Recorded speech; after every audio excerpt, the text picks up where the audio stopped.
This is the Sisterhood Society podcast, where three sisters talk life, food, fashion, kids, and everything in between. Become part of our sisterhood where everyone is welcome at our table. Welcome back to the Sisterhood Society podcast. I am back. I know you guys have been really nervous about when I was going to show my face again on the podcast. So nervous. Yeah. Everyone is quaking. So anyways, we are back, all three of us, for the first time in 2 weeks. A while. Yeah. Okay. So just a quick housekeeping announcement is that we are still doing the book of the month pick for the podcast. So if you guys want to read along with the book club, it's still going. So we kind of had a little hiatus. We read like 3, I think, books. And then we did have a book club episode recently where Tara reviewed Verity. So if you missed that, you can go back a couple episodes and listen to our discussion on that crazy book. But the book of the month club pick is called Killers of a Certain Age. And it was a book club of the month pick from that subscription box just a couple weeks ago. And so a lot of people are raving about it. So it's a cozy mystery, perfect for this time of year. And we will be discussing that in about a week or so. So today we are going to do a topic we've actually talked about doing for a while. We just haven't actually dove into it, but we have like discussion questions prepped and everything. We're going to talk about our love languages. But before we do that, we're going to dive into what our something good is. So I will start with Whit. Oh no. I wasn't prepared. We had a great weekend. I always say that when I don't know what else to say. Oh gosh. Terry, you go. I know you always have something. I always have something. We actually didn't really do a whole heck of a lot. I spent a lot of the week, Brian was in the field, so I spent a lot of the weekends scouring TikTok for like new sounding trends that we're trying to use. And I stumbled across a lot of like live videos and really deep dove into these lives. And one of them, I know it would drive her nuts because the girl does ASMR and you can hear like every little sound coming out of her mouth. It's like, and she's doing this on like the microphone. And I was like, this would absolutely make her really crazy. Here's the thing with ASMR. It can be very relaxing, but the one that you showed me, the girl was just chaotic energy. Like she was just doing like a million things at once. And it made me anxious to listen. Yeah, don't reenact it on this podcast because it cringes me out. Yeah, I will not. It like... And the whispering gets me. I just can't. I don't want you whispering in my ears. Like sometimes I just want to be like, get a sound machine. Like, why do you have to like? Why does someone have to like lull you to sleep? Like the first time I heard about ASMR, I had the same reaction I did to when I learned about what dressage is. Do you guys know what dressage is? Where like horses dance. I was not expecting that. It's like where instead of doing like dresses or something. No, dressage is like where people ride horses and they dance to like hip hop music, and it's so bizarre, but it's like really cool. But I just remember being like mind blown that it was like a thing that people do, and I felt the same way about ASMR, where we listened to we watched YouTube videos one night for like 2 hours about it. But like, do people go to sleep to this person's life? Yes, that's what I think is kind of like I don't want to have to get used to someone's voice to put me to sleep. Like I just don't understand. Gives me the shivers. But at the same time, like if someone like really struggles with mental illness or anxiety and that helps them, like I'm not like trying to dog it. I just personally like, you know what is crazy relaxing? Have you ever heard of sound baths? Yes. Isn't that what Kim or Kourtney Kardashian has like in her backyard? Or is it Kendall? Probably. No, it's Kendall has them. They're just like these glass things that you take a wooden, like not a mallet, but it's like a whatever, like a little stick. Okay. And you like ring it around the edge and it just makes this like ringing noise. And it's so relaxing. I've never actually done one in person, but I've watched videos of people do them. That's relaxing because it's not like chaotic energy. They're not like playing the drums on these like glass bowls, but like it actually like is a really relaxing sound. So that I can understand. Not like a crazy like chaotic gal that's like whispering and tapping things and going from one thing to the the one I next showed every you 5 with the seconds. pink fingernails where she was doing the makeup. That one was She was nuts, 'cause insane. because she had something in her mouth too. It was like a lifesaver. But this gal, the one That like she was like so clumping it gross. around against her teeth. It was Oh my so weird. gosh, that alone just makes me shiver. Ugh. This one, the girl was actually doing a good job, but it's just weird to me that they whisper the whole time. Yeah, I don't like that. So anyway, it's just that TikTok lives as a whole are just like a very strange dynamic for me. It's just like where people find their people. I feel like guess it's there's everyone Yeah. from It's It's true. all all over the sorts, place. you know. Also, we have discovered that there's a guy, I think his name's Mark. I could be wrong. He keeps asking to see my shoes on TikTok lives. And I think he has a foot fetish and it's really creeping me out. But I sent a picture of my toes earlier this weekend to my sisters and it is not a pretty look. Like, I don't think he You would can make want a to see buck my off of them. I mean, I know. Does someone like to see just like janky toenails? Because that could make me a lot of money right now. You know, if someone did, I bet TikTok would find the people. yeah. I bet they would. But he literally has gotten on my live every single time and said, He "Hi, has. can I see your shoes?" Yes, it's the same it's guy. He's so self-conscious. I was like, first of all, there's nothing in life is free, okay? And then I'm just kidding. Second of all, like, no, I'm not gonna show you my feet. The first time I answered him, I was wearing sneakers, and I was like, oh, these are from like they're Converse. I don't even know what I was wearing. Instead of an OnlyFans, Kate's is going to be an OnlyFeet account. Honestly, I've heard people make a lot of money, but the thing is, and maybe I shouldn't even like say this, but the thing is like, I have no problem taking pictures of my feet, but I don't want to know like what people are doing with my feet. Yeah, you know, Because I mean, you can pretty much like that's what it's for. But if you take that all the way you to know. the bank, do you care? I don't know. Maybe. I feel like when I I get do- to heaven, there's gonna be some like fine line there. It's a little gray, and I don't want God I'm not to be like Whitney. I mean, I do have morals, but also like I need some extra cash. So like I'm not sure. I don't know. Like it's Seems not like like I'm easy money to sending. me. I know it's like not like I'm selling pictures of my, tatas. Like I just am like I don't know what is the line. This episode is now titled "Things We Didn't Know Tara Was Doing with Her Feet." It's true. Well, there is like I don't know if it was real because whoever knows, but there's a girl on TikTok that like bought her mom a Mercedes because she was taking pictures of her mom's feet and selling them. And then did you see this video? No. It was viral a couple weeks ago. She's like 24 and she's taking pictures of her mom. Her mom is like this just like suburban New Jersey like And mom. her mom like doesn't know that she's no. selling them. her mom Oh doesn't my know. gosh. She comes over and surprises her with her Mercedes and she's like, "What do you mean you bought me a car?" And she's like, "I've been selling your feet photos for 6 months and bought you this car." And she's like, "You're joking me." And she's like, "Christina!" And like she's like freaking out and the mom's like mad. Like, why why would you do that? And then she was like, "Well, but now you have a free car." And then the mom was just sitting there like, She made enough money in 6 months to buy her mom a Mercedes. yeah. And it's like a nice Better one get too. on that, Kate. Sounds like know. I need a can't. I need a pedicure. And it's like Phoebe when she's like wearing toe rings and they're like, "You're gonna do some feet flirting." That's what it reminds me of. When she's massaging people. Anyways, Well, my yeah, what is second your good? Well, my good was I took Briggs to the grocery store this morning and he was almost giddy at how excited he was. He's never gotten to do one of the little shopping carts before.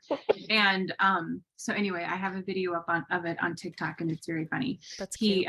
I was initially just gonna like have him put stuff that I was buying into his cart because that's what the girls always did.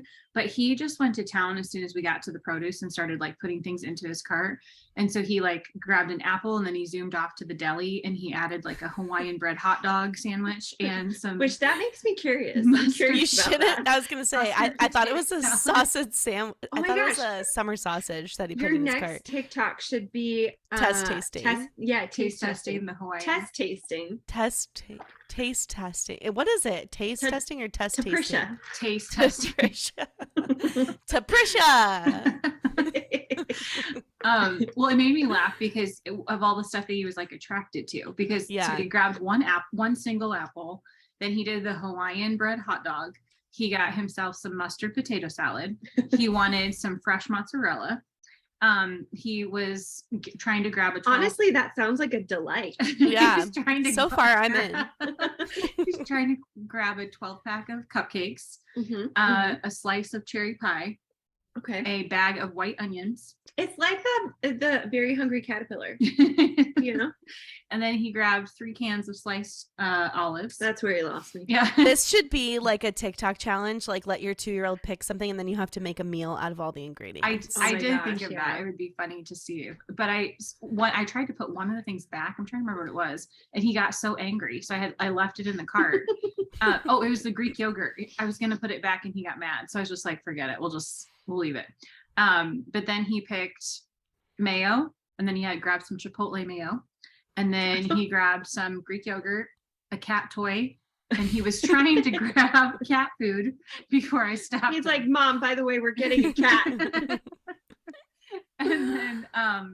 And then I gave him flour to put in his cart, and he dropped it so hard on top of the mustard potato salad that it busted. No. So they gave me a new one at checkout. I was like, I'm fine paying for this, but he definitely busted it. So he just took the flour, the whole thing, and just dropped it as hard as he could into the cart.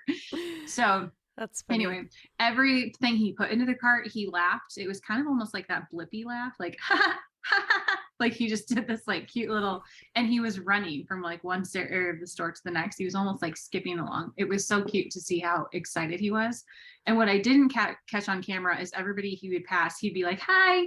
Brecken used to do that too. Remember when she was that did. age and she was in Yeah. the grocery store? She So I never guess tried to you'll put know. things into her cart though that we didn't need. Like he was just like randomly going all over the place. It was funny. That's funny. Did you come up with your good, Whitney? No. Not a lot happened this weekend, but it was a great, just chill weekend. That's good. Okay, That great. alone is great. You made a cake and went to an anniversary party. I did. That's about it. I drove to Atlanta last week for Phil's one of his last shows. It was like the third to last. And he said that they were all like recounting their favorite shows, and Atlanta was in like the top 2 of everyone's favorites. So that was cool to be at that specific show. And there's definitely something different at being at a show that's like the headliner instead of them being like an opener or direct support, because everyone's there to be there for them. So that like the fans are really excited and know all the songs. And a couple of our friends and family from Atlanta were in town, so we got to hang with them after the show at the after party, and it was a great time. It was just good to like, it was a very fast trip and it was very tiring because I stayed up late both nights and got like 0 sleep. But in case you guys are wondering, the reason I didn't get sick is because I drank Her Defense from Mixers. I like drink it religiously. Do you notice they changed the formula? It Well, has a different color and it has a different name. It's called Her Guard, but it's still orange. It's lighter and the taste is a little bit different. It doesn't taste bad, but yeah, it tastes I'm different used to than the it taste. I did think it tasted a little better before, but now I'm used to the taste and it just tastes like orange to me. Yeah. But yeah, I drink that religiously because otherwise I feel like I would get sick really Same. quickly. But yeah, it was really fun to be at the tour. I got to go to 2 shows, and it's always fun to like reconnect with everybody at the shows. I got to see a lot of different people at this one, like in the supporting cast of characters, I guess you could see. Like her makeup artist is a friend of ours named Taryn. I got to see her, and I hadn't got to see her, and then some of Kelsey's friends that I haven't seen in a while. So it's just cool to like reconnect. Well, with and more Vic people I came haven't to seen the in a while. Atlanta show, right? Yeah, the Okay. bass player's wife, who we used to live like 5 minutes from them, and so we used to be like best friends, like hang out 24/7 with them. But now they live in LA. So I got to see her, which was awesome. I'm trying to think if any of the other band wives were there.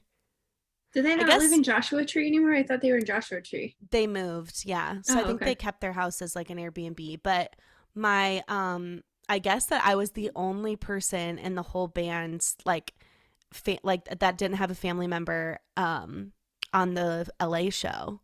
Like everyone either had like their wife or their mom or somebody at the LA show, and I was the only one that didn't go to that one. I was like, oh, dang. But that's okay. You also went and saw Girl with No Job. Oh yeah, I totally forgot. Oh my gosh. Yes. So I really wanted to see Claudia on tour, and she's like a comedian. She does a comedian tour. Like she's a podcaster, but with her and her sister, The Morning Toast. Well, now it's just called The Toast. But we were originally going to buy tickets, and I was going to have you guys and us and Tammy go, our cousin.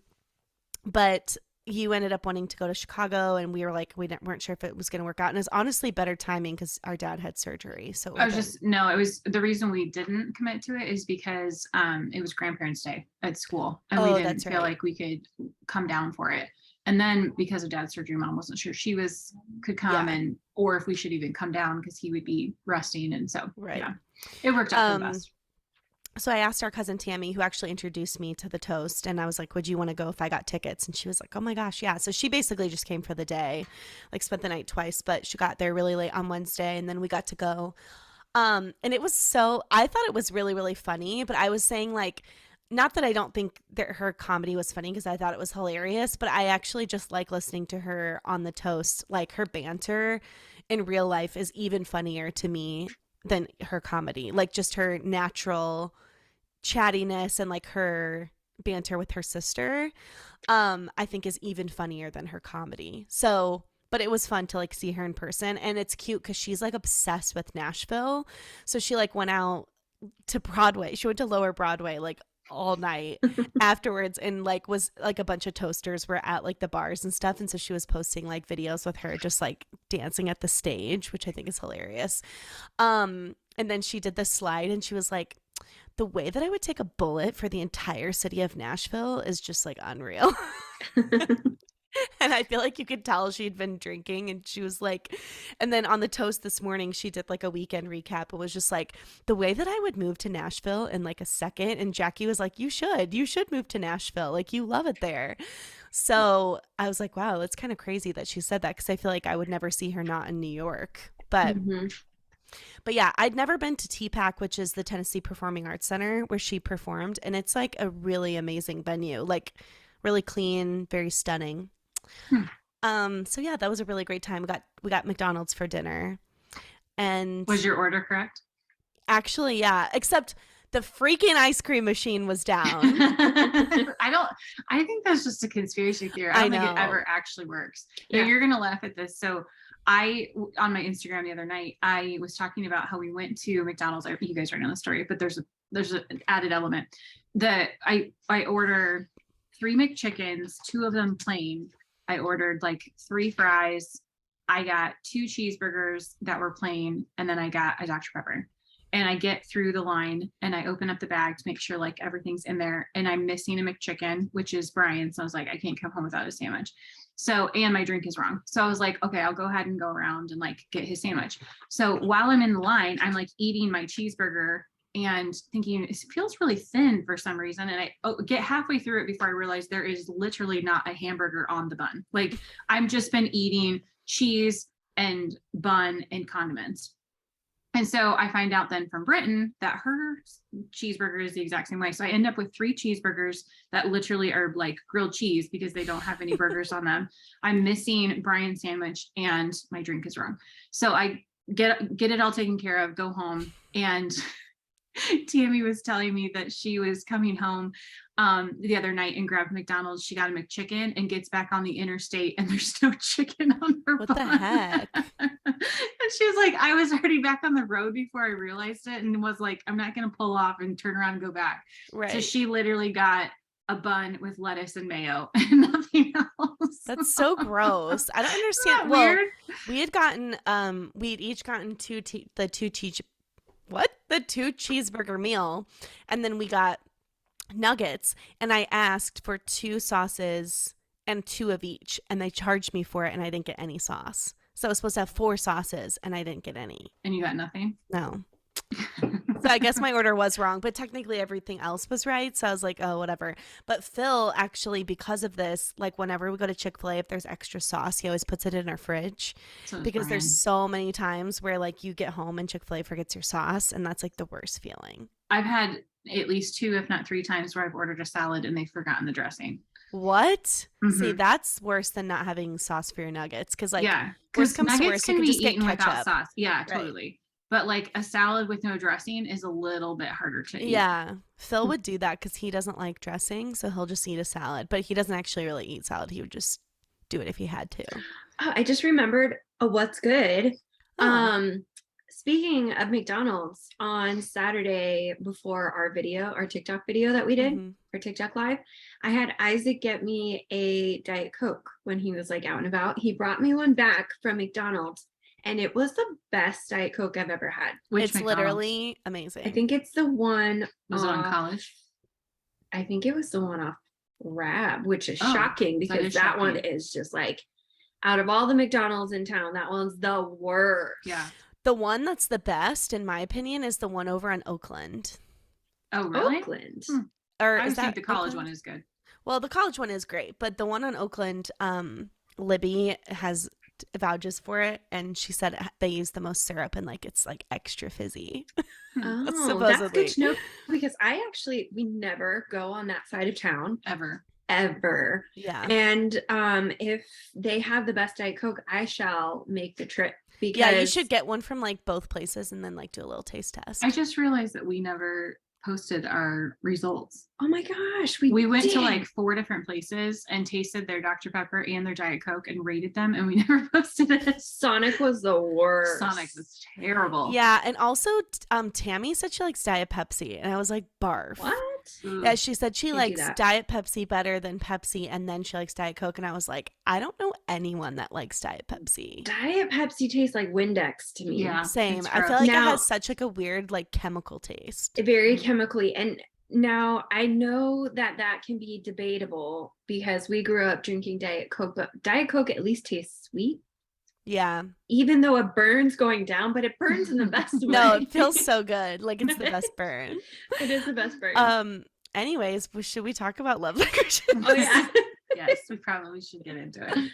Our What's Good takes up like 45 minutes now. Okay, so obviously if you don't know what love languages are, we can explain it really quick, but essentially you can take a quiz online and you can discuss what usually you have 2 love languages that stand out the most, and it's basically how you want to be shown love, and you can also find out how you show love, which you usually show love the way that you want to be shown, which is like the most, not always, but a lot of the time. True. So there's words of affirmation, gifts of service. Wait, what? Gifts Acts of of service. Acts of service. Sorry, acts of service, gifts, Uh-huh. physical touch, Yeah. and quality time. Yeah. Okay. Correct. Gifts of service. So Whitney, What do are you wanna yours? well, okay, Whitney, you start. Okay. I love that you always choose me first. I don't know, it just feels right. My ways of feeling love are acts of service and quality time. I think they actually are like pretty much equal. And then the way I show love is through quality time. Mm-hmm. I will do acts of service here and there, but it's mainly quality time. Okay. Yep. That was mine. Yours, Tara?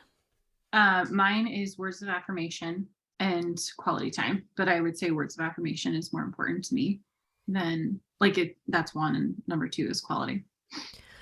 Mine are words and gifts, and I think I show love by words, and I give gifts, but I also do a lot of acts of service. Yeah, I was gonna say you show love by acts of service for sure. Yeah. Mhm. Which is And the funny whole 'cause- premise is that you basically, they call it your love tank, right? Yeah. So you have this love tank, and if someone is doing all of these things for you that are not meeting your love language, then it's going to basically fall flat because you're wanting to be loved in a certain way and you're not getting that from your spouse or significant other. And so it's kind of like learning someone's personality. Like if you Mhm. understand how their personality ticks, the love language is similar in the fact that if they are speaking your love language, you are going to have that love tank filled up. It's Right. kind of the premise behind it. Yeah, a lot of times too, if people are like showing you love in the way they think you want to be loved, oftentimes you personally don't even realize that they're doing that Mhm. because you're not noticing it or acknowledge, not that you're not trying to acknowledge it, but it's like it doesn't even hit you like, oh, they're trying to love me. Mhm. They're trying to be kind to me.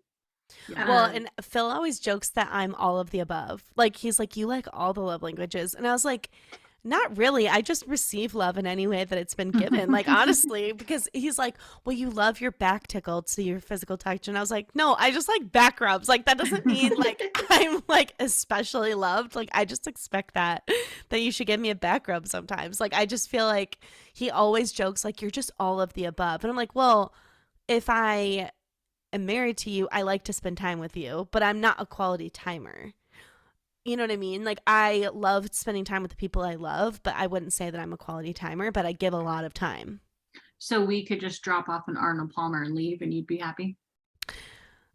It's a gift. It is a That's what gift. I'm saying. Yeah, I guess, but like maybe, I don't know. Maybe I am all of them. I feel like you're a really good mix of a bunch of them because you do like to spend time with people, Right. and you get really like you get sad when people leave. So I Yeah, do think quality hate time is a people big I think quality time is a big deal to you.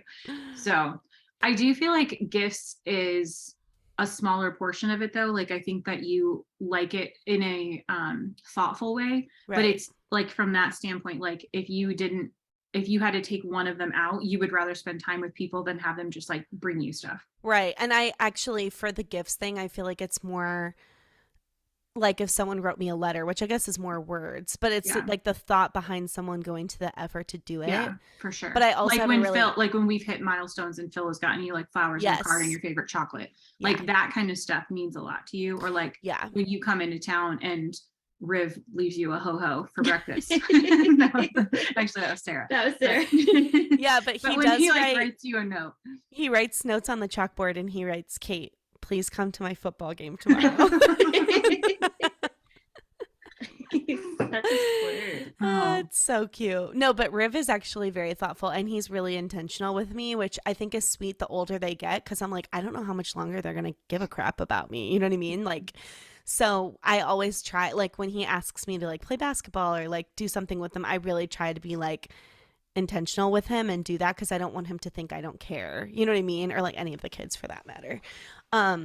So what are Phil's love languages? So Phil's kind of confusing because he acts like he's none of the above. Like he's just like none of them apply, but he's definitely quality time. And then I feel like he's probably words. Like he likes to hear encouraging words, but he loves by showing acts of service. And I feel like the biggest pain point in our marriage, because we literally like fight about nothing, is when I ask him to do things for me, even though he does a lot of things for me. Like this is a stupid example, but like, and I shouldn't do this, but like I was feeling extraordinarily lazy and kind of like overwhelmed last night because we just worked a lot this weekend. And he went out to the garage and he's like, how are these cherry lime Waterloos, like LaCroix? And I was like, they're really good. You want to get me one? And he was like holding one for himself. And he was like, well, I just went to the garage to get this for myself. And I was like, yeah, I know, but like, do you want to give me one too? And then he was like, oh my gosh, just have this one. I'll just get a Miller Lite. And so he like got annoyed because I had asked him to get it for me instead of me just like, his whole philosophy is like, if you make a mess, you clean up your own mess. So like, if I say, can you go clean the bedroom? He will clean up everything he has touched, but leave all of my stuff. Whereas like if he was like, hey, can you clean the kitchen? It's not like I would leave every dish that Phil used in the sink. I would clean the whole kitchen. You know what I mean? Like, so he's like, he does his own laundry. He does his own dishes. Like he only cleans up whatever mess he's made and he will have nothing to do with anything I have done. Because he thinks you should be responsible for what is yours. Like, me getting my own oil changes. Like, that kind of thing. But he still does those things for me. But in his mind, he's like, I would never ask you to go get my Jeep's oil changed, which is true. And I probably wouldn't go get his Jeep oil changed. So that is like literally the only thing in our marriage that's like a pain point. And it also makes him sound like he does nothing for me. He literally dotes on me like I'm a queen, but he can get annoyed if I ask maybe too much. Does that make sense? So if that's, yeah. Does he like it to be, would he rather it be his idea and the acts of service rather than Yeah, something you I asked think of him? I think so. I think that it's more the fact that he's like he wants to be recognized for the acts of service, but he also knows that like I don't feel loved by them. So like I think there's more effort put into like giving words, or you know what I mean, because that's a lot harder for him. And it's also hard for me to have quality time because that's not something that means a lot to me, which is like his. So it is difficult to like figure out the balance between a marriage, and we're like so incredibly opposite. So that's just aiding in the fact that like we have nothing in common, literally nothing. So I'm making it sound like we have a horrible marriage. We actually like literally hardly ever bicker, and we have a really, really solid marriage. And like I feel like everything about it is really great. I'm just pinpointing because we're making conversation, you know. So what about you? what are Isaac's? Isaac claims that he is physical touch, but I would say he's physical touch and maybe words of affirmation. He also loves a good gift. I'm trying to think if there's any others. Gift, words of affirmation, touch. What are the other two that I'm missing? Quality Gifts, time. words, Quality time and acts of service. So yeah, he claims he's physical touch, and that's like his number one, but I think he also likes gifts and words of affirmation.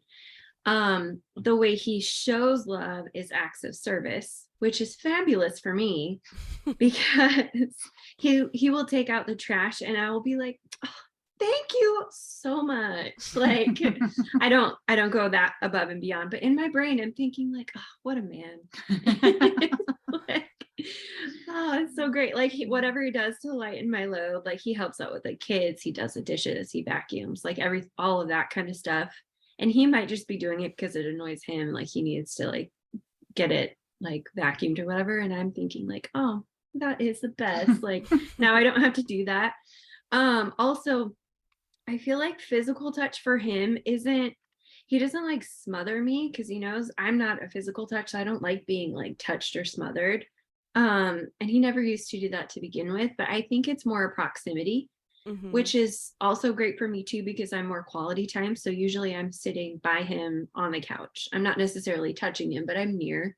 Or there will be times where I'm like sitting right next to him or whatever, and he'll like put his arm around me. But like it's not like I feel like physical touch needs to be explained a little bit because it's not necessarily like he wants to like, jump into bed 24/7. Well, yeah, I was gonna say I think that gets confused for sexual intimacy, which obviously is important to someone who is physical touch. But I feel like I remember like a couple that we were friends with a long time ago. He was like, if so and so puts their hand on my knee, I'm like, wow, that really means a lot. Like if she just puts her hand on my knee, and I was like, why? Like I just could not relate. Like I was just so confused.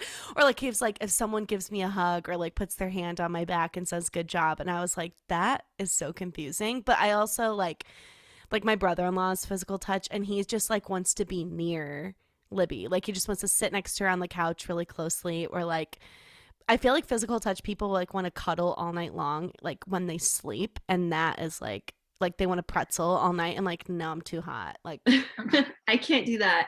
Isaac has never once tried that though because he knows I'm not. Like Yeah, he wouldn't. But if Brian you needs could, his space too. would he pretzel you or spoon you all night if you let him? If I asked him to, he probably would. Really? But after a while, Your arm goes numb. yeah, that's just uncomfortable. I don't like there's parts of physical touch that I'm like, how do you do that? Don't you like Yeah, I get just feel like neck you'd wake prick? up in like a pool of sweat. Like you're Ugh. just like that And like seems so. your neck is all uncomfortable, your arms are like asleep. Mhm. Like it's just really uncomfortable to me. So I mean, I don't mind giving the guy a hug. That does not put me out any one bit, but I would not be able to spoon him all night long. I would just be like, get I away do from think me that for a there's little like bit, please. an element too, though, for like your kids to see that, because I feel like and maybe some parents were like this and some weren't, but I feel like in our generation, like a lot of my friends' parents or our parents didn't show a lot of like physical affection in front of me. And when I first started dating, I feel like that was hard for me to like wrap my head around because I was so used to, you know what I mean? Like not like a over display, but like I didn't see like a lot of my friends' parents being like super PDA, I guess is the word I'm looking for. But I think it's good for your kids to see you like holding hands or like giving them a hug and kiss when you walk in the door from work. Like, I think that's healthy for them to like see admiration between the two of you. You know what I mean? There was one day that I was like reading my book, so I laid my head on Isaac's leg, and Indy looked over at me and he like started giggling, and he's like, Dad, Mom has her head on your special spot. Your special Isaac's spot. like, no, she's on my leg.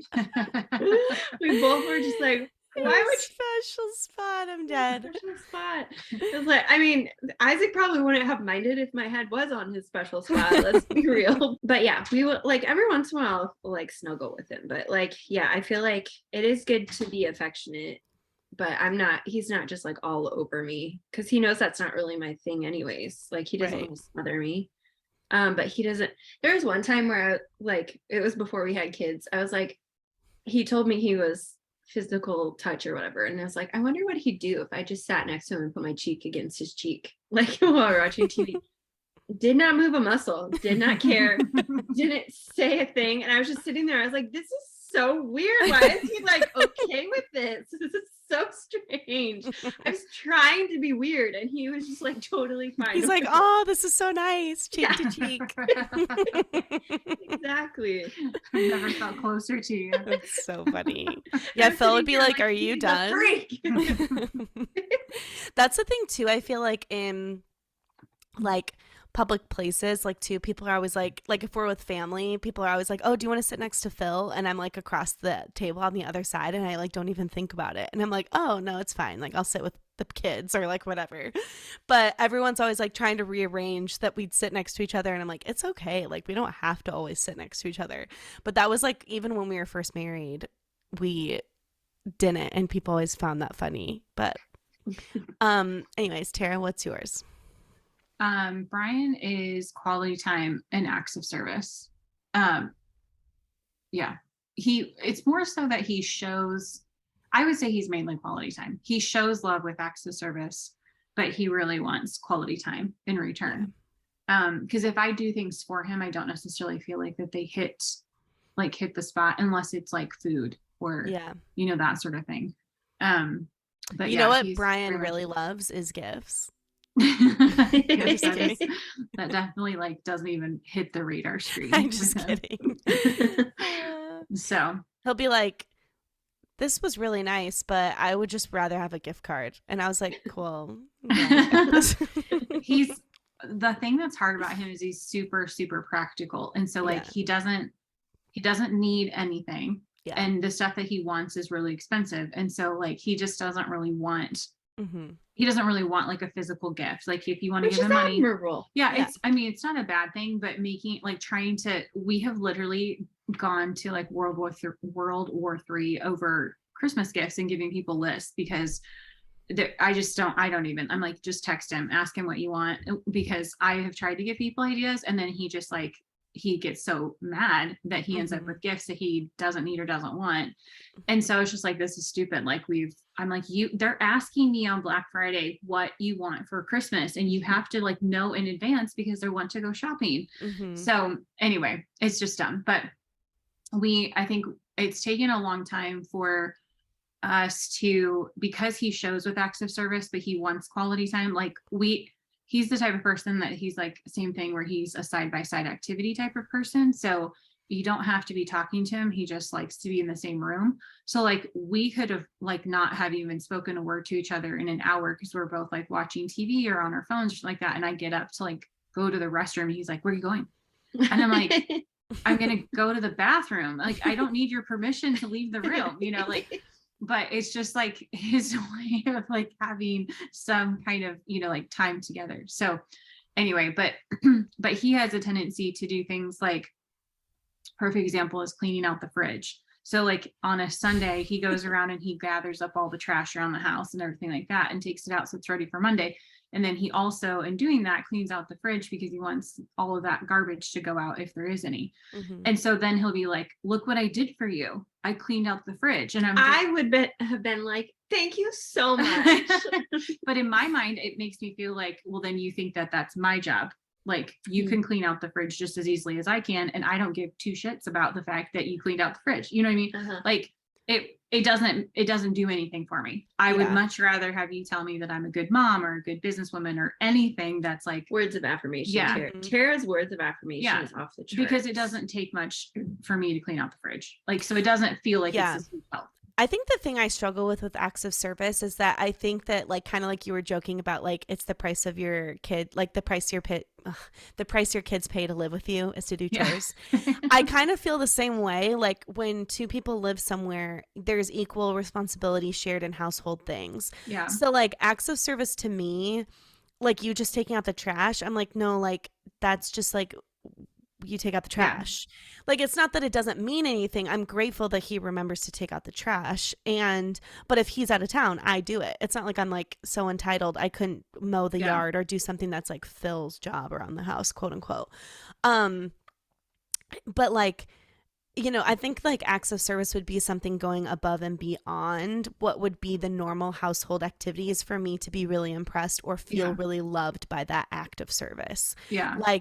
Like going to get my plates like renewed and getting the sticker, like that would be a huge act of service to me because that's something I would like literally loathe to do. Yeah. But you just like load in the dishwasher. I'm like, well, yeah, you ate off those dishes. Like, you know, it's the same like what you're saying. Like I wouldn't say to him, I put away all the kids' clothes. Look what I did for you. Right. You know what I mean? Like I wouldn't, in my mind it's the same concept because it's shared space. And so it doesn't mean anything to me, but again, it doesn't hit my love language because it's not mine.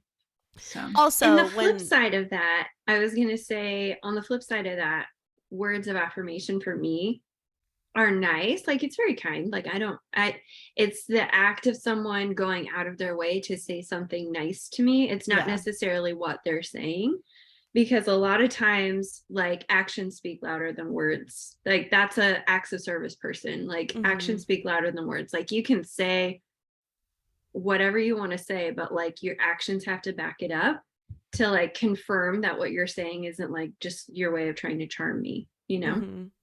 Yeah, and it's kind of funny how different personalities perceive the different gifts in a different way, because you're saying words are more the act of the effort for the words, and I'm just happy with the word.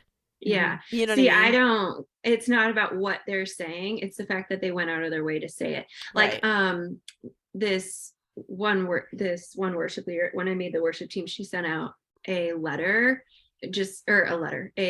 card. Sent me a card. I got one in the mail just saying like, I'm so happy you're on the team. And I was like, that was so sweet of her to take the time to like send this to me. It wasn't like that I was like, oh, she's excited I'm on the team. It was more so like, oh my gosh, she sent me a card. That's so kind. Like that's just how my brain interprets it. I'm like, wow, that's really kind of her to like go out of her way to like send me this. And she may have done that to the whole team. I'm sure she did. But I was just like, man, that was like so sweet of her to take the time, the act to send that. Yeah, I would agree. So one of the first discussion questions, which we definitely haven't even dove into, is it possible for a couple with different love languages to succeed? I definitely think it is, as long as you know what they are. I mean, Brian and I have had, I would say, a very tumultuous marriage over the last 11 years. And a lot of it is because I think are both firstborn. So we're both very strong-willed people, even though we're completely different personalities. But I think learning those love languages, and then obviously a lot of compromise, but feel like learning those love languages makes a huge difference. Because just even in like the last month or so, I really spent a lot of time just investing in the things that are important to him, like bringing the kids to the farm, taking him food, having meals prepared at home. Cause it's, if we get into like this pace of like we're busy and we're just picking up a bunch of food and things like that. And then obviously making an effort with intimacy, it changes the dynamic in our relationship so dramatically. Because it's so easy for me to focus on all the things that he needs to be different in order for me to be happy. And if I just focus on the things that I need to be doing that are correct, like I say correct loosely, I'm just saying like what I know I should be doing to like honor and serve him in our relationship, that those things that get on my nerves and get out of whack when I'm not doing those things change. It's like we have this like flip-flop effect. And so it doesn't take, I mean, to the point that like it's changed enough in the last month that he's like, who are you and what did you do with Tara? You know, like, Wow. and so I feel like we talked about this when like we were saying how women often will be like pointing at their spouse and being like, well, you didn't do this and you didn't do that. And I feel like a few years ago that I was doing that to Isaac. It was kind of in my postpartum depression phase where I was just like focused on everything that was going wrong. And the Holy Spirit kind of was like, you need to point that finger right back at yourself and start here first. And what ended up happening is I'm like, Isaac leaves his stuff everywhere. And the Holy Spirit was just like, some of that's your stuff. And like, you have like a ton of dishes in the sink or whatever. You start pointing the finger back at yourself and realizing you're not perfect. Like, and he's putting up with what you're doing too. And he's not nagging you. Like, well, Isaac wasn't. He was very supportive. And I feel like that alone, just that acknowledgement, realizing like, oh, you know what? You're right. Like he is a really good husband and I could be better. I think when you start turning that around and being like, okay, how can I support him better? Or how can I show him love better and focus on that instead of focusing on the things he's not doing? I think that's step number one of going in the right direction and kind of retraining your brain, because it is habitual. Once you get in that negative cycle, it's hard to get out of. Right. But once you kind of twist it around and be like, you know what, I could be doing better too. Like we're not alone in this. Like, right. There's two parties here. I think the difference is too, like with, like you said, I feel like it's so easy to get in a rut, but like it's like any relationship that you have, you can only control yourself. Like if you're in a friendship that's frustrating you, like you can't change that person. And so I feel like if you are, like Tara's saying, like if you're focused on what you can do best, that person has more than likely has no choice but then to like respond in a positive way, because they're like, you were saying that they're going to feel really loved, and so they're going to respond in a way that's going to make you feel loved because they recognize the effort. And I know we've had this conversation as sisters before. It's like sometimes you're like, it's frustrating to be like, why do I have to do it first? And I think if you can just get over like the pride or the selfishness that you feel and just in that thought alone, because I feel that sometimes too, like or maybe it's the opposite, because I kind of feel like Phil does more for me. But I'm also in a place that like I felt like when we first had Braylon Reese, like everything was so business focused in my mind that I didn't like have my priorities straight. And when I can have more balance in the business, then I feel like I focus so much more on my relationship and I can serve him in a way that makes him feel just as loved. But I definitely feel like it was probably opposite, where he felt like he was doing more like it's gone in phases, I guess, in your relationship as your job and like stresses ebbs and flows. But Phil's definitely the type of person who will do like literally anything for me and definitely like serves me in a way I feel like sometimes I don't deserve. Like he's willing to go above and beyond in our relationship 24/7. Yeah, I feel like you hit the nail on the head, like summing it all up right in that. What you just said is, if the relationship is important enough to you, you'll kind of lay down your pride and be like, okay, you know what, I'm going to take a step in the right direction and love them in a way that they can recognize. And I like what you meant by that, they can recognize, because like you guys will be like, oh, great job, like because you recognize that the words are big for you guys. And so you'll say, oh, great job, and to each other or something. Just even something simple like that is a big thing for you too. Whereas to me, I don't recognize it as that. I think like, oh, that's kind of them to say, but like it's not very big, so I don't recognize that. However, on the flip side, if I like made cookies for Tara, like and gave them to her, Tara would really love that. But like an act of service of some sort. Let me say, like if I brought in your mail you'd be like, oh, cool, thanks. But like, you don't recognize that as an act of like love. Mhm. You just be like, okay, cool, thanks. But if I were like, here's your mail, I just want to let you know that you're doing a great job. Yeah, I'd be like, oh my gosh, thanks. she's never forgotten that you said she's good at white chocolate. Yeah, Tara is. She's very good at melting white chocolate. I don't have the patience for it, but she always does. With me. It stuck with her for years, and it was just like an offhanded not offhanded, but it was just like a remark that I was like stating the obvious, but to her she took it as like the biggest compliment. Right. So it was a way she recognized that. So I feel like what you said, in a way that the person recognizes an act of love, it may not mean a whole lot to you in doing it, but it means a whole lot to the other person in receiving it. I think the other thing too is that I was justified in the way that I was feeling, because there was definitely disrespect going on. And like, if I were to, explain those situations to you guys, you'd be like, well, yeah, I can understand why you were frustrated. So it's not that it's not valid in the moment as far as the way that you mean feel. In your marriage? Yeah. Oh, okay. Like Sorry, when I was lost for a second. But I think like somebody has to make the first move, right? And otherwise you just spin in this constant like vicious cycle. So, and I think it's easiest, I think the truth is that the phrase, if mama ain't happy, nobody's happy, is really the truth, because you are the hub of the home, and everything really revolves around you. And so in doing so, it also requires you to typically make the first step. It does obviously work best if there's two willing parties, but you can do a lot with one person starting to make the first move. Because I mean, I noticed a difference in an attitude within, I would say, 24 to 48 hours of just me being different.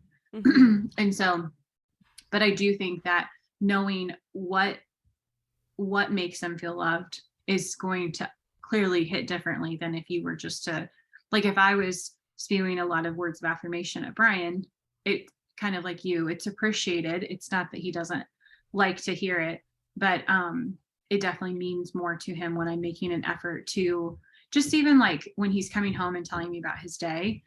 When he would come home from Cat, he'd be like, he's a very long storyteller, and he adds in lots of details that have no bearing on anything that he's talking about.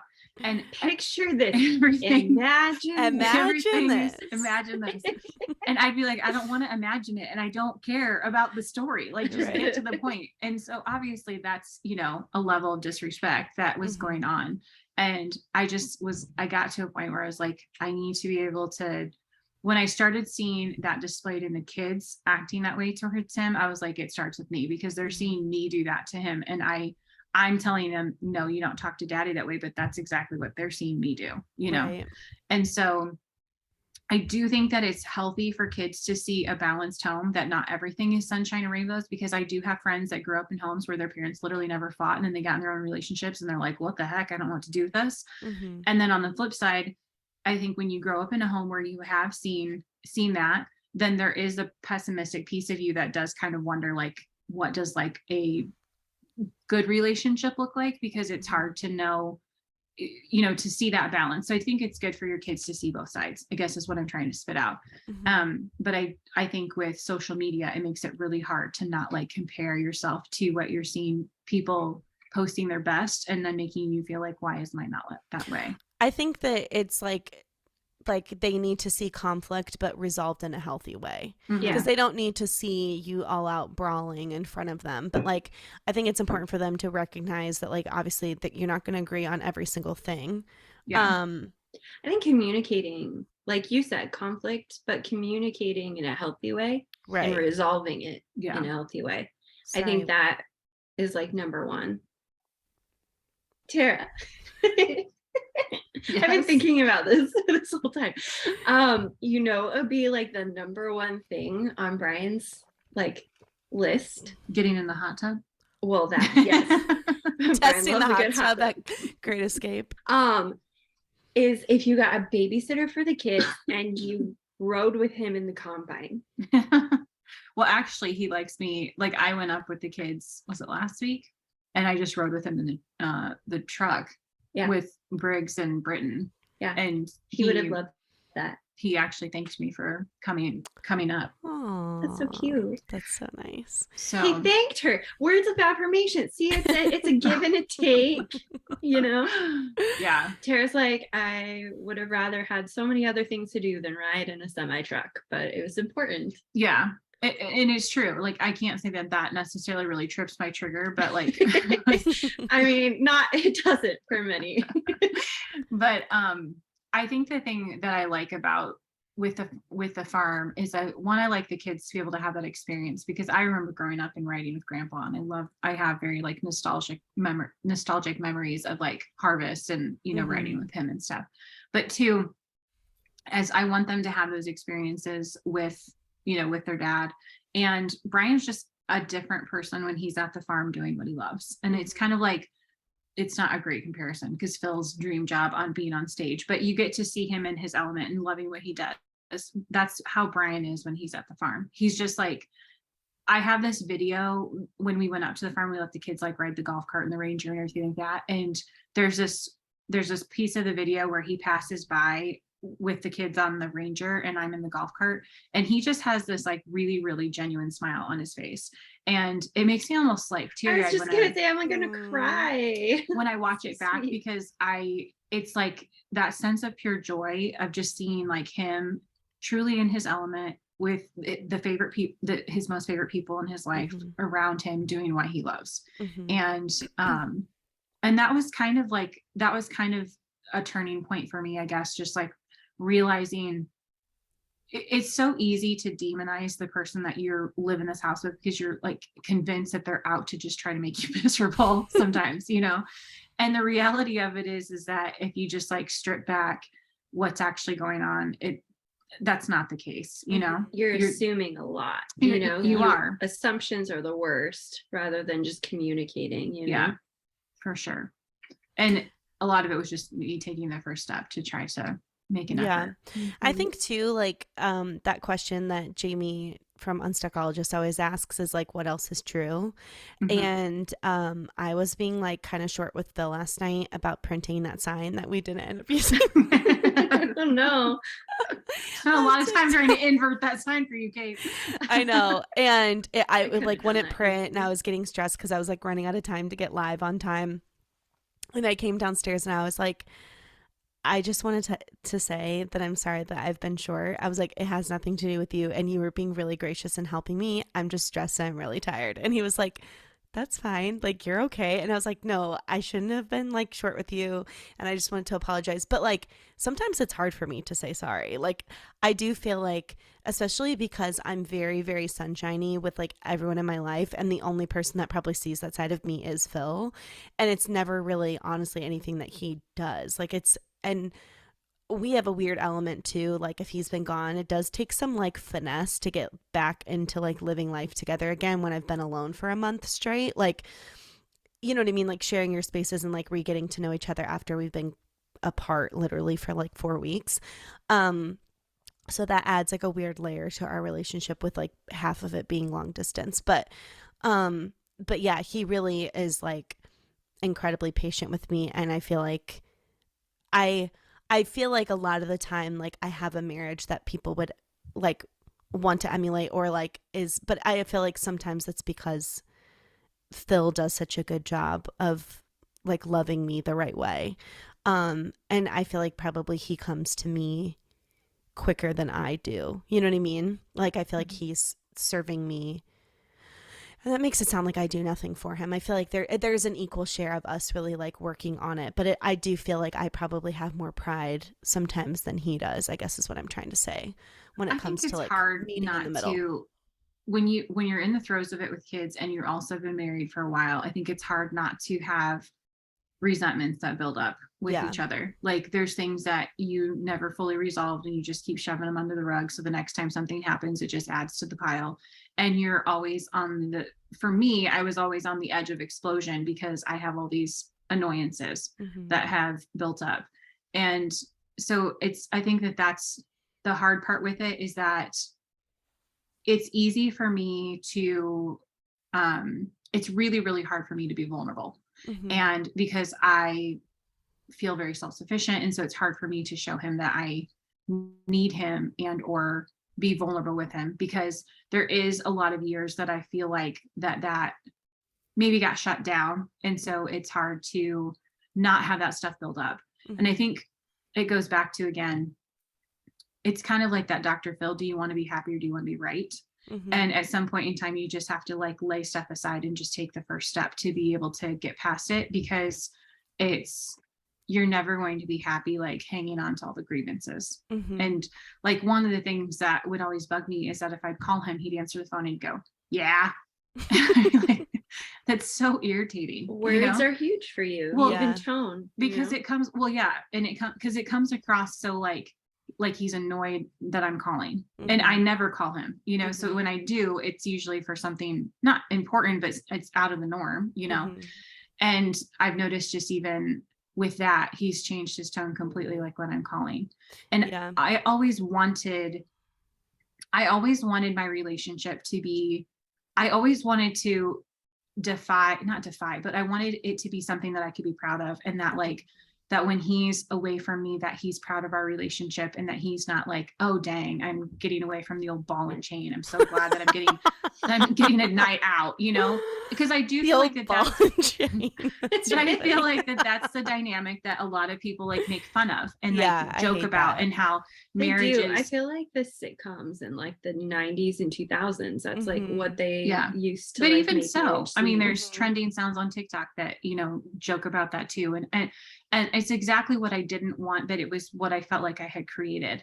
I want him to go out, and I want him to leave the house knowing that he's loved and supported, not that he's like, can't wait to get out of here, just have a breather, And so, that's awesome. I mean, I feel like that's very admirable for you to even think like, how do I model my relationship so that he's proud of me and my family, like our kids, when he leaves the house. You know what I mean? I think that's really special. Well, even now too, like having gone through what you've gone through, and then you are putting in the work, it is something to be proud of. It's not just that you are faking this like, okay, we're all happy here. No, you've gone through fire, and you're actually genuinely creating the relationship you wanted, but like out of genuine turmoil and like blood, sweat, and tears, and you finally are figuring it out, Yeah.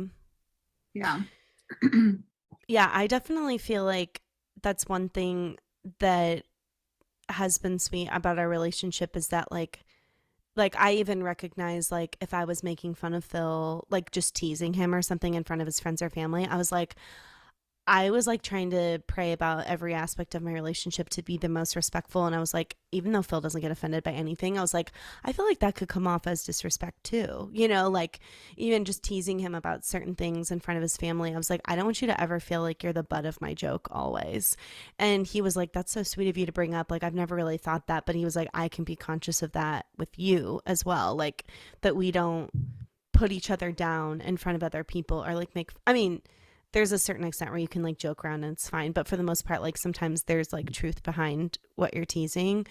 And so, but yeah, like I think changing the way you talk on the phone, even like seeing genuine excitement when you get home from not seeing each other for a few hours or something, I think all of those things really aid into not intimacy in a sexual way, but just intimacy in your relationship, that it creates like a bond of closeness where you're like, wow, this person really is excited to be with me at all times. And like there's some days where Phil's at the studio, like he was today, he just got home, and I'm like, oh, I missed him. It's only been like 6 hours, but that seems really cheesy to be like, oh. But yeah, like you do get to a point where you're like, I genuinely want to be with this person all the time, like spend all my time with them. And that was the one thing about the road, when it's not that I don't support Phil being gone or traveling, but I struggle because I miss like having my companion to like do life with. And it makes it so much more like evident when he's gone that I'm like, wow, living my life alone without him is so sad. Like, because I love him so much, but I love our life together so much. And I like enjoy his company so much. I clearly never get sick of him. And like when he's gone, I feel like that was the thing I texted him when I was leaving New York. I was at the airport and I was like, I feel so empty, like leaving, knowing I'm going to going to go home to being in a house alone and that you won't be there. Like, it's just so crazy how much more fulfilled my life feels with him, you know? So I feel so grateful to have a relationship that I look forward to that. You know what I mean? I found myself that even if Brian and I were like not getting along, that I still wanted him around. It was Yeah. like a weird dynamic, because it was like, I'm mad at you, but I still want the companionship of you. Remember when you went to the chiropractor and they're like, man, your liver, like, you're angry. Yeah, they And had Tara's like, I came out, I was like, how'd your test go? And she's like, they told me I'm really angry. they had you put your hand on, like, basically looked like a mouse for like a computer, and then they would test like all your levels, like what you're allergic to and everything like that, and then also like your moods. Mhm. And she was like, you're really high in anger. She's like scared to tell you. She's like, oh, she's angry at me. That's funny. But yeah, I have found that like, it was just weird, because even though I would be upset with him, I would still like want that companionship. But I would find that, like, in past years, if we would get away, I would find almost like I would struggle for conversation. Like, what do we talk about? Like, you know, it felt almost stunted. And I noticed this year when we went to Chicago, this was the first time that it felt normal and flowed for a really long time. That's awesome. And on the way home, we were talking about it, and I said something about how things have been really good lately. And he's like, yeah, they have been good. What do you attribute that to? And I said, I just overlooked all your flaws. And he starts laughing. He just started laughing. He goes, whatever works for you.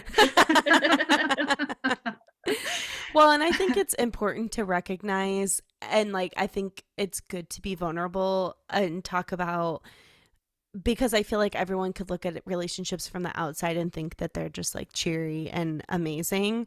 And I think all three of us feel really blessed with who we've ended up with and really grateful for our marriages. But that doesn't go without saying that there's always going to be hard things that you've gone through. And you guys have especially walked through a lot of hard things, especially Briar. Like, I think that was one of the biggest things in your relationship that like kind of like helped do like a hard reset, but also just like bonded the two of you over something that was as hard as that. You know what I mean? I think, you know, there's a lot that's gone on. Obviously, you have stressful jobs, you have the loss of a job, you have, you know, the business has been extremely stressful. We did layoffs, we lost a baby, we, you know, there's been a lot of stuff going on, not to mention the fact that you have 4 very small children that you're trying to, like, you know, keep up with too. So I definitely think it's just life as a whole. But the thing that I always struggled with the two of us is that Mom instilled in us from literally the time that I felt like we could understand what we needed to be doing in a marriage. Like, she was constantly like telling us all the things. So I was always battling my head and my heart, because I knew what I should be doing and I knew what my heart was choosing not to do.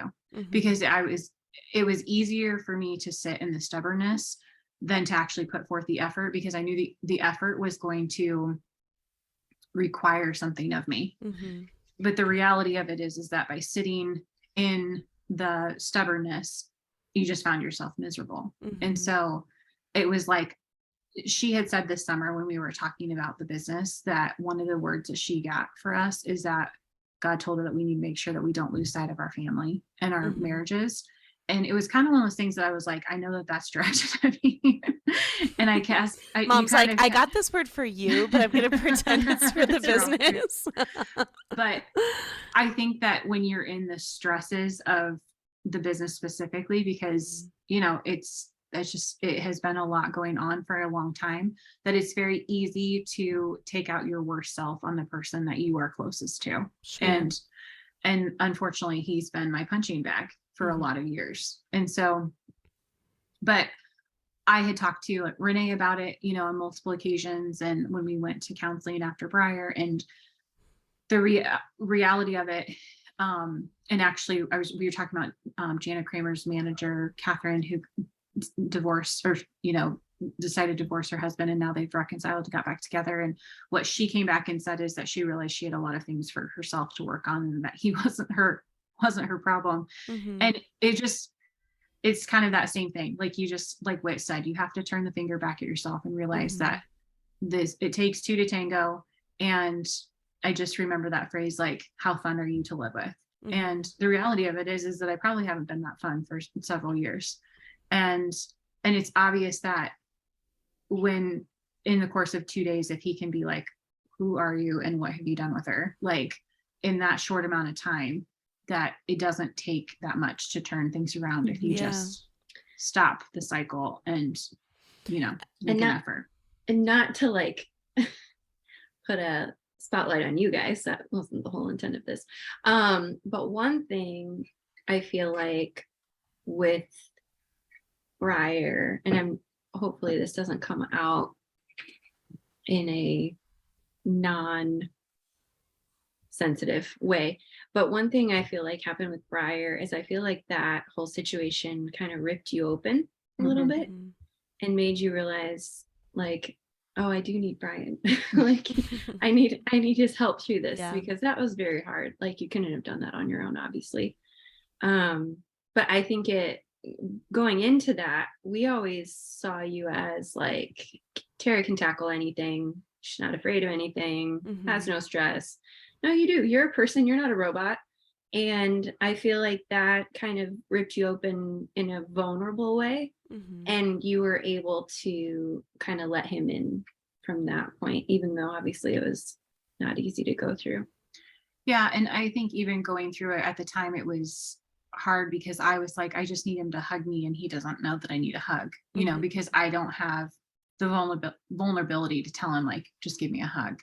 And I mean, I remember us having conversations after she had passed about divorce, and he was like, that's not ultimately what I want for my family, and all that kind of stuff. But it was rough, and that has definitely been a topic of conversation on more than one occasion, because I was like, life's too short to be this unhappy, but ultimately when it really boiled down to it, it was like, we don't want that for our kids. And so it was like, we've got to get it together to be able to do this, and not do it just for the sake of the kids, where you're just like suffering in silence, so that your kids have a family unit. Like we, at one point in time, we did like each other. Like how do we get back to that place?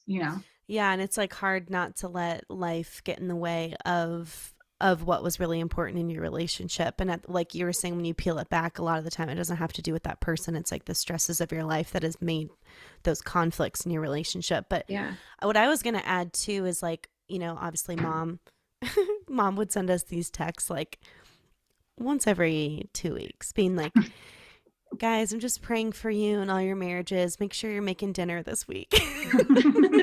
Like not that simple. Like she put it very eloquently, and like, make sure you're serving in your home. Like just so sweet, and like reminding us like what's important. But I do find that like when I feel like I make a lot of effort in my relationship whether it comes to like sex, cooking, keeping the house clean. Like the only thing that I think I need to do better is keeping my body tighter. Like, I feel like losing a little weight might help, but I don't think so at all. I think it would help maybe your perspective. Maybe my own, To be honest, I mean, Phil's got like quite a little playland with your body.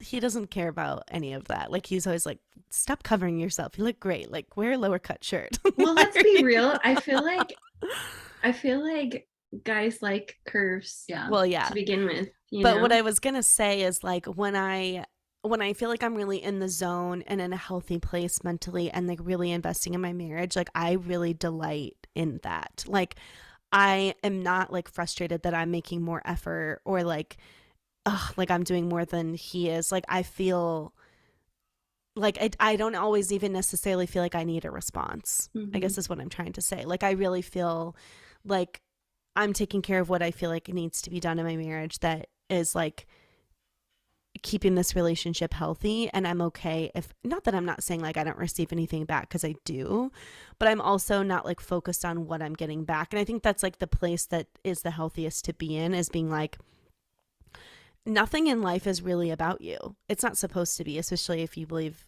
in the Lord. Like your whole life is supposed to be about like how to serve others and like love God, love people. And like we were never promised anything to be easy.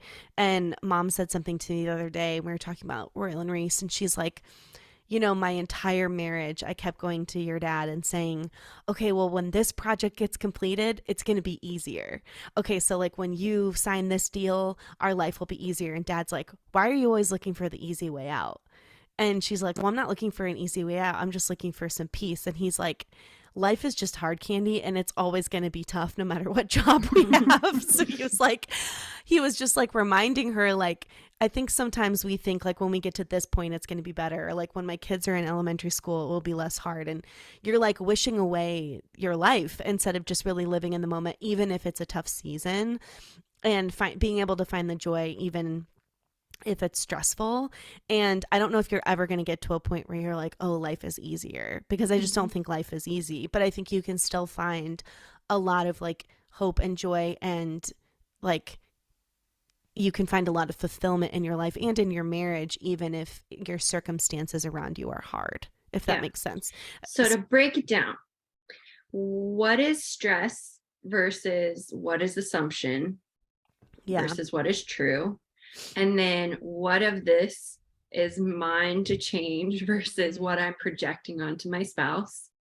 Yeah. And then what is the thing that I can do for them that they will receive, right, or acknowledge? Renee always says, like, I'll be like, oh, well, then I feel like he thinks this about me. And she'll be like, oh, so you're a mind reader now. Like she always. I do think we complicate it. Yeah. Because, you know, there's that TikTok where it's like how to love a woman. Compliment her, tell her she's beautiful, take out the trash, like put your dishes in the sink, and it just like rattles on like 100 things. How to love a man, show up with food and show up naked. And it's like, and the guys just start dying laughing because they're like, yeah, that's exactly. Oh, please. It is not. I think it's equally sensitive as I am. I think that we overcomplicate guys though. For the most part, they want sleep, they want food, and they want intimacy. Like, I feel like that those are like their 3 cores. And if you focus on those, you know, those couple things, I think for the most part, guys are pretty happy. Well, we did a Bible study with my mom, with my friends this past spring, the Love and Respect study.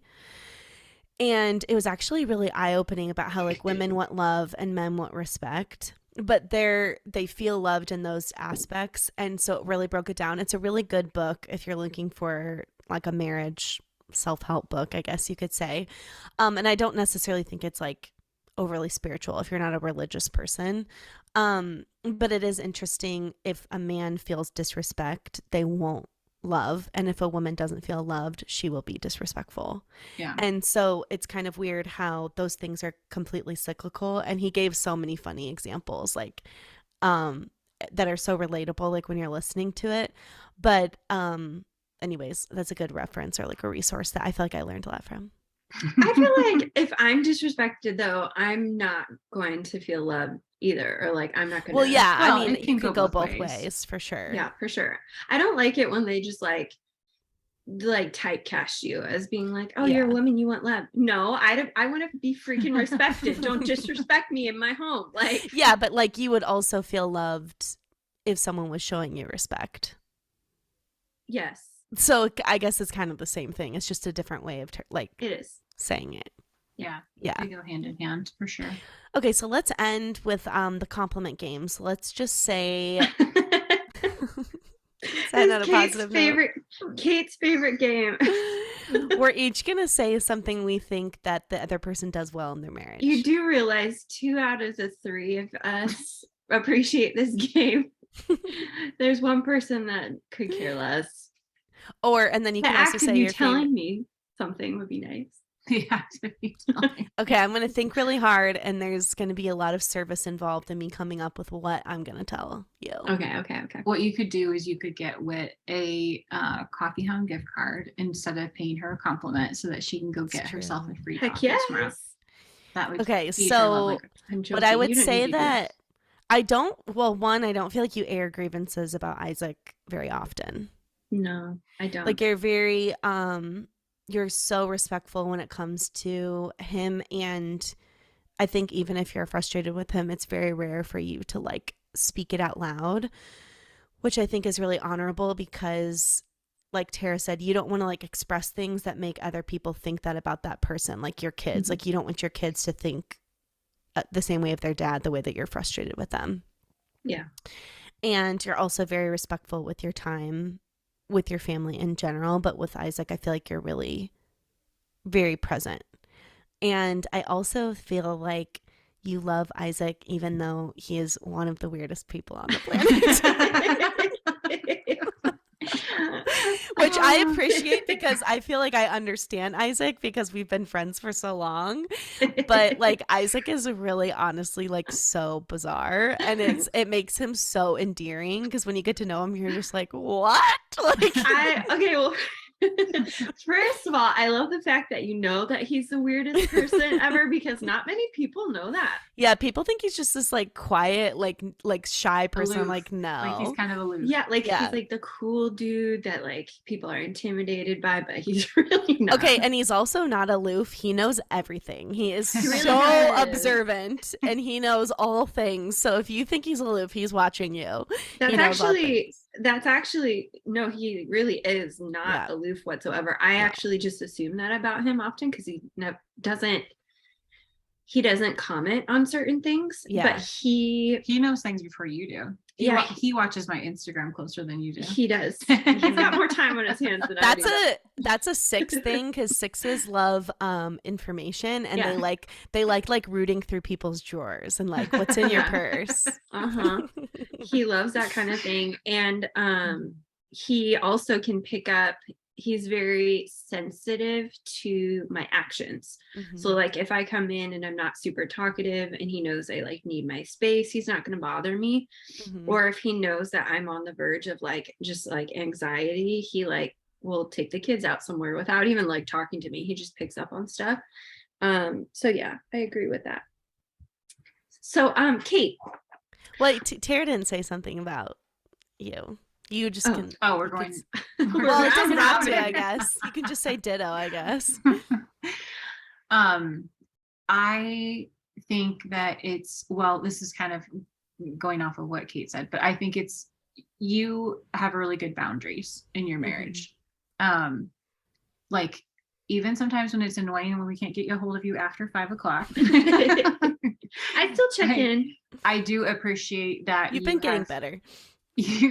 I do appreciate that you've created that like boundary for your family and for your kids, because I always fear in my own family that my kids will have a memory of me growing up like being stuck on my phone, and I don't want them to remember me by that. And I think that's one thing that you're really good about doing is like making sure that you are very intentional with your time with your family. I think that's a quality time in me because that's how I show love. Yeah. So like if I'm with my family, I'm with my family. Like I'm being intentional. I mean, there are times where like I'm reading a book or whatever, but I'm usually in the vicinity, and like if I'm reading a book, then all 3 kids are like around me. And if they want to show me something or talk to me, I'll like put my book down and I'll like sit and talk to them. So it's not like I'm sitting there playing with my children every single night and like we're doing games until they go to bed. Like I think it's balance for sure, but yeah, I'm definitely usually fairly intentional for the most part.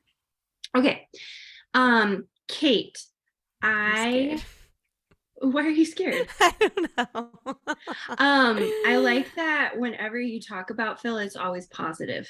Oh, that's like nice. Whenever like kind of what you said about how I make sure I don't air grievances, you do the same with Phil.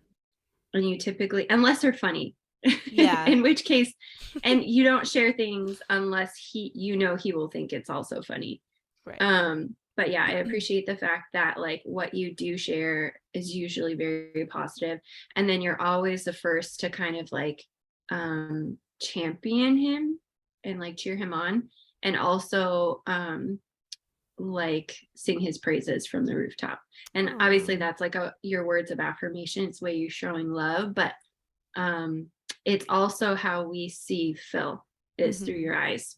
Oh, that's so nice. I should, since he's quality time, I should go sit at a dirty bar in Midtown with him. That's what he would really love. Like he would be love like, that. I'm so loved. Red Door? Because yeah, if I went and sat at Red Door once a week, he would just be like through the roof. And you drink his favorite beer, his favorite. He wouldn't even craft care cocktail. like if we didn't talk. Like if we just went and sat there and he could just have Miller Lights all night, he would be like, this is the best. I think one thing that's commendable that I think gets lost a lot of times is that you guys are very intentional in saying that you love each other before you leave the house or get off the phone, because I think that that's a lot of times lost in relationships. And I feel like you guys are very intentional with telling each other how you feel about one another, even if it's just like quick, but it's still something just like a confirmation. Yeah. And we say it when we leave the room. Like, that's so weird. Like, if I'm going upstairs, he'll say, love you. Okay, that might be a bit extreme. It's kind of a lot. Like, if I'm going, like, if he's on the couch and I'm going on a walk, he'll be like, hey, love you. So if but you know to go to why? the bathroom? No, not that. It's like if I'm leaving the house or like leaving the room for an experience, like extended period of time. Like if I have to be like, I'm going upstairs for 3 hours to work or something. But you know why? It's because and I'll never forget this. Heidi told us when she left the house for the last time, our Aunt Kathy passed away in a car accident. And you know the story. She opened the door and she's like, bye, Mom, I love you. And she had to go babysit. And she closed the door and she took 2 steps. And she's like, I need to make sure my mom heard me. And then she opened the door again and said, bye, Mom, I love you. And then Aunt Kathy goes, I love you too, sweetie. And then she shut the door. And that was the last time she heard her mom's voice. And she told me that story when I was like 14, and it stuck with me so hard because like you just never know. I know, isn't that awful? I mean, but it's such a sweet story. And Heidi has always said like she's so grateful that she like went back in and made sure she heard her mom's voice. And that's why I've always been like almost overboard with telling like family or Phil, or especially Phil for sure, but even with you guys, like saying I love you for the last time, because I just don't know when I'm going to be able to, like, who knows if it's the last time, which I know that sounds really morbid, but it was like, it just impacted me at such a young age.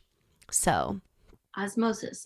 I know, I'm sorry. I know it's a really sad story, but it's sweet because yeah, it is sweet that Heidi had told me that. So well, and I piggyback off of what Whit said. I feel like you are one of the best supporters of him, like, because I feel like not everybody would have been like, if you didn't know where he ended up now with the job that he has, to go into a relationship to say, hey, I want to be a traveling drummer in Nashville.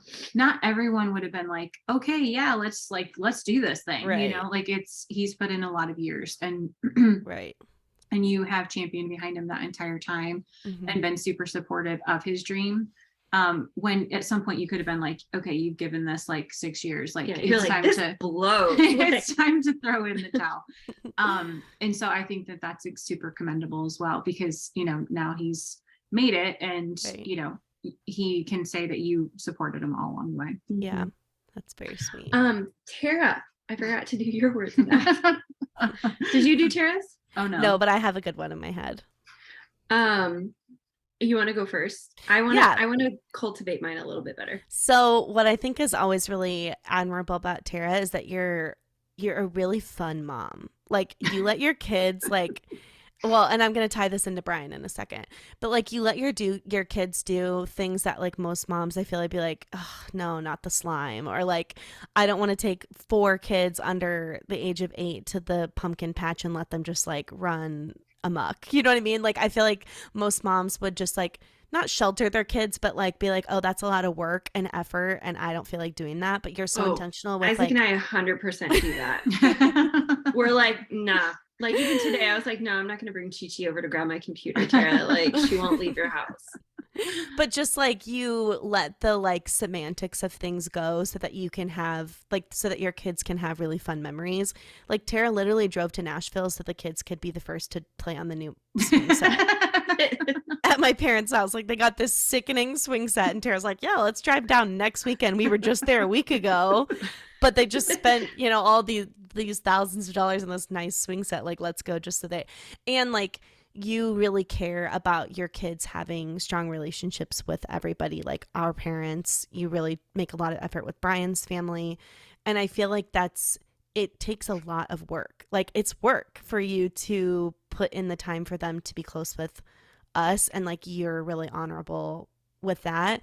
But in turn, like when it comes to that with Brian, like you know what Brian is really important to him. And like you make your life not like put it on hold, but like when he's on the farm, like you're like, okay, well, I know I'm going to be like a, what do they call it? Like a farm, like a harvest widow for like 3 straight weeks. And like, there's no complaining. And instead you're like taking him meals, you're letting the kids go out and play with him. Like instead of complaining, like that's a lot of work for you to be by yourself. Like if it was flip flopped and you were like, Brian, I'm going to have to work 12-hour days for the next 3 weeks and you're going to be on your own for bedtime, dinners, morning routine, school, he would be like, whoa, that's a lot, you know. But you've just like been like, okay, this is just like our season of life in this season, and you know it's important to him to like, it would be more frustrating for him to have you frustrated with him wanting to do that than just being supportive. And so I feel like anything that's important to him, that you're really supportive and make him feel like loved, you know what I mean? And those things. Thank you. You're welcome. Okay, so essentially I'll piggyback off that. I feel like nothing really rattles you, like situations don't really rattle you, just dive right in and you can get things done. So like for me, like Kate was saying, I feel like I will get stressed and overwhelmed before I even tackle something. Like taking the kids to Raiders by myself, I'd be a little stressed about that. And you're like, no, let's just do it. The kids haven't played. We'll let them play. Let Biggies run free. Like I would be like, no, I'm going to stick Ever strapped in the stroller and take her somewhere so I don't lose her in the crowd. Like nothing really rattles you, and you're like a really good mom, not a helicopter parent like I am. And then, but also even in your relationship, even like through the hard times, you're like, the thing that was overwhelming is having to like do it on your own, and you're like, no, let's just dive right in and like try to change this. Whereas most people would have jumped ship because it was just too hard, like, and you didn't. And even out of the respect for your children, it may have been like even just out of the respect for your children, or the fact that it would have been just felt like too much to be like have to go through all that. You're like, no, let's make it better. Like most people would be like, okay, where do I start? And you're like, let's start with me. And I have to say, like, the longer I get to know Brian, the more endearing I find him, because he's so into details. He's very, very intentional with conversation. And like, he really does give a shit about your life. Like he'll be like, okay, so you're doing infertility treatments. Start from literally day one, first second. Like and then he'll be like, okay, he's just like Phil. Phil does this too. He'll be like, go back. So like, you're sitting in which chair in the doctor's office? Is it blue like, or is it gray? Yeah. Like, was it flowers on it? Was it plastic or was it padded? He's like, I need to imagine this. Yeah. He's like, please paint a picture for me. I actually care about what chair you're sitting in. But like him and his brother, he's a twin. I was at y'all's place this summer, and you were working like a wedding event, and his brother and him were asking me all these questions. And like, I'm like, when did 2 40-year-old dudes like actually give any, rip about someone's like fertility journey? But they actually like really cared. And Brent even said, like, when he was leaving, he was like, please make sure to tell Phil a big hello and let him know that we've been praying for you. And he's like, Carly and I walked through this together, and like, we know how it feels. And like, we just want you to know how we're like on your side and behind you. And I was just like, gosh, like it was just so sweet. Like for 40 minutes they were asking me all these questions, and like really actually cared about a very sensitive topic that most men don't bring up. You know what I mean? So, but yeah, I told Tara after we went golfing on vacation, I was like, Brian's a fun hang. And Tara's like, really? I was like, yeah, we had a great time. We're just chatting and chumming it up. His pace of play is a little slow. His pace of life is very slow. Even Dad was like, okay, guys, we gotta hurry up. Like Dad, it was like Phil like said he used to be that way, but he's like learned like you're not supposed to go so slow. And so Phil's like, I'm only allowing myself one practice swing and then like we'll move forward. Yeah. It's funny because Dad and I are so much alike that I can sense it on Dad's face where he's like trying to be nice, but he's just like, you know. And so now when they go to play golf, like he tells Brian usually like a half hour before they need to leave to make sure Brian's ready on time, because there's been multiple times where your dad's literally pulling out of the driveway and I'm having to get in the car while it's moving. He used to do that to us. He would leave us from school. Like we would literally, Dad would be like, the car is moving at 6:31. And if you are not in it, you're missing school. We would be like running with our bowls of cereal. Like, I'm coming. But that is like that's not specific to Brian. That's just Dad. But he takes his time. And so Dad will be like, he knows we got to leave like at 8:30. Right. And I'm like, he knows. I'm pretty sure he's in the shower right now. And it's like, 8:25. You're like, he's in the hot tub outside, but he'll be ready in 6 minutes. And Dad's like, so you can hear Dad like out in the car, like with the engine revving, just waiting on him. It's like so ready to go. He's got all this stuff loaded up. Mom and Dad are both like always early, so like they'll be like, I'll pick you up at 10:30, and literally at like 10:12 they knock on your door and they're like, are you ready? And I'm like, no, because you said you were gonna be here at 10:30. And it's literally I gotta 10, say 10. though, I love their efficiency. Yeah, like I love it. are. I'm like, yeah, let's not waste time. Let's go. Yeah, I do appreciate someone who's on time or early. Because... Or if I'm gonna like pick them up for dinner, they're standing on the driveway. I don't have to text them to say I'm here. They're outside waiting on me. They're both just standing there. Like one time it was raining and they're both out there with umbrellas. I'm like, you guys,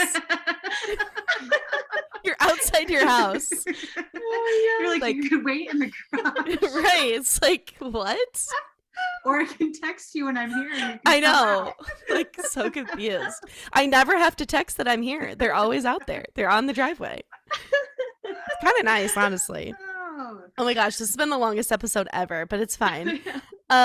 Okay, so we will wrap it up. Thank you guys. We're so grateful that you guys listened to another episode of Sisterhood Sisterhood Society podcast. If you guys liked what you heard, you can give us a review on Apple Podcasts or on our YouTube channel. And we will see you guys in the next one. We love you and bye.